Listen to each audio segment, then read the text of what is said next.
नमस्कार, आपण पाहतात रयत संवाद न्यूज चॅनल। भोकर शहरातील वडरगल्ली येथील देवकर कुटुंबियास दामिनी पाटील ढगे यांच्याकडून आर्थिक मदत। भोकर शहरातील वडरगल्ली येथील रहिवासी रोज मजूरदार स्वर्गीय यल्लाप्पा देवकर यांचे दिनांक 23 सप्टेंबर रोजी वडरगल्ली येथील त्यांच्या राहत्या घरासमोर रस्ता नसल्याने दगडावर पडून मृत्यू झाला होता। या घटनेची माहिती भोकर विधानसभेतील दानमहर्षी दादाराव पाटील ढगे यांना देण्यात आली। यावेळी दिनांक 28 सप्टेंबर रोजी भोकर विधानसभा मतदारसंघातील युवा नेत्या तथा अखिल भारतीय किसान काँग्रेस महाराष्ट्र प्रदेश उपाध्यक्षा इंजिनियर कुमारी दामिनी पाटील ढगे यांनी भोकर शहरातील वडरगल्ली येथे स्वर्गीय यल्लाप्पा देवकर यांच्या घरी सांत्वनपर भेट देत 51,000 रुपयांची आर्थिक मदत करण्यात आली।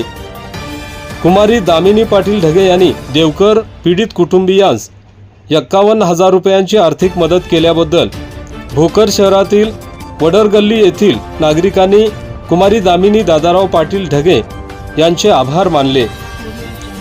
यावेळी गोविंद पाटील ढगे, बालाजी पाटील नागेलीकर, आनंद पाटील मगरे, जिल्हा उपाध्यक्ष काँग्रेस कमिटी नीलकंठ वर्षेवार, पांडुरंग वर्षेवार, माधव पाटील बोरगावकर, विजय राठोड धावरीकर, प्रल्हाद सुंकळेकर, वैभव व्यवहारे, गजानन गाडेकर, विनायक गायकवाड, सुभाष तेले, शहर उपाध्यक्ष अब्दुल मुकीत, काँग्रेस महिला आघाडी शहराध्यक्षा सुरेखा माळी, महिला सचिव शकुंतला कदम, उपाध्यक्षा अनिता साबळे, बालाजी मेटकर, निळकंठ वर्सेवाड, शहर शिवसेना प्रमुख पांडुरंग वर्सेवाड, शेख अशफाक इनामदार, गणेश रापनवाड, साई मस्के, राहुल शेळके, पत्रकार उत्तम कसबे, राजेश चंद्रे, रमेश गंगासागरे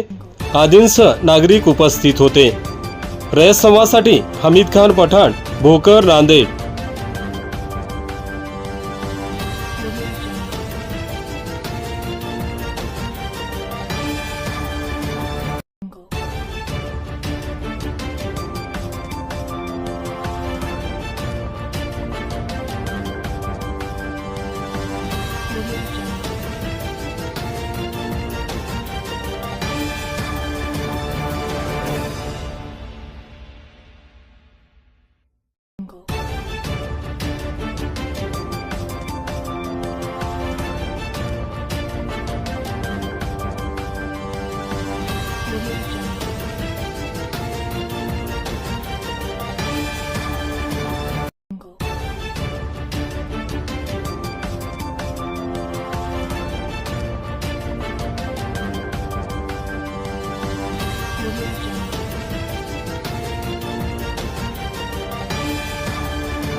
Go.